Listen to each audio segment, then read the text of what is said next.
Michael, what do you think about using MAD VR versus using the native projector processing? Yeah, so that's actually interesting. I'm not super familiar with a lot of the video side of things, and so they had a computer, and they had some software called MAD VR, and so it does what they call tone mapping. So the JVCs have native tone mapping in them. I think some of the other processors or projectors have native, um, like internal tone mapping, and then the Panasonic, which model, Chana? The higher Panasonic, it's got internal tone mapping as well. Oh, the player, the UB Yeah. 9000. Yeah. Yeah. So you can have that processed in different ways. So some projectors can't do that. Some projectors do it scene by scene to determine bright levels, dark levels, and things like that. Some of them, like some of the JVCs, can do frame by frame.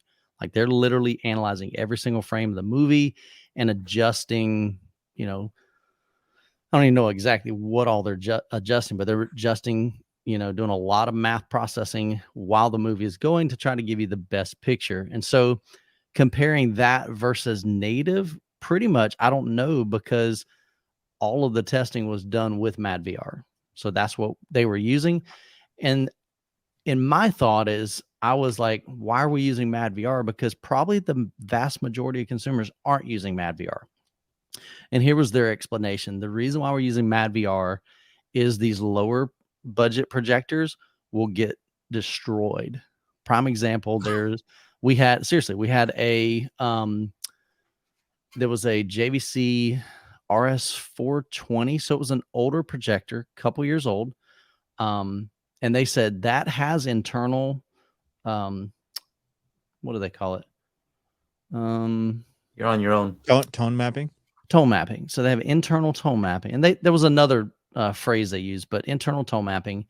But they said, honestly, it's garbage. It doesn't do well, and so it's going to look like booty if we don't just try to help them all out. And so it kind of helped level the playing field a little bit, supposedly. But again, some of that stuff is way beyond me. We even had an Envy, which is what he's talking about. So we had one on the PC, which is what we were running. But then we also had an actual $15,000 Envy, like it's like a computer. $15,000. $15,000. So that was sent to us just to play with, and so that was set up in the main theater room, which had a $25,000 the branded JVC NZ9. So just beautiful, beautiful image, man. So yeah, so Croson, man, you know a lot more about that stuff than I do. Chroma. Y'all start talking about that. I learned some cool stuff about Rec 709 and Rec 2020, hanging out with people that are smarter than me on that area. And it was fun, man. It was definitely a very cool educational thing. And like I said, we got to meet some new friends, get to check out some really cool toys. And sadly, the Sony didn't do so well. That was one that we were trying to get people to bring one of the higher end Sonys because it was a little bit older. And we ended up finding out that, or not finding out, but just nobody stepped up to the plate. We couldn't get anybody to bring one. So yeah, after shows where you get the nitty gritty. Yeah, Croson will share his thoughts and his real deal. He feels like he's excited. Look at him. He's all smiley right there. He ain't excited. He went out and bought a colorimeter. After this, he's like, I gotta learn how to. He's wanting to learn some of this stuff, and again, it was one of those things. I had a long conversation with him while I was on the plane, and then I was texting Jonathan and Nick and asking them some questions, and regardless, I mean, they were all calibrated, but he didn't think that his was calibrated because when he got it back, it was in like the default mode and nothing was really changed for the most part. But they had to take his out of calibration, and again, this is above me. The Epson, and I think there was another projector that it basically was showing wrong colors unless you manually went in there and changed the setting from like Rec 709 to Rec 20, something like that. It didn't do it on its own, and they just couldn't figure that out. So sometimes we would have to look at one and say, okay, ignore this one because one's showing the right color space and one isn't. And then we'd have to reverse it. Don't look at this one. Now look at this, so we couldn't do those side by side.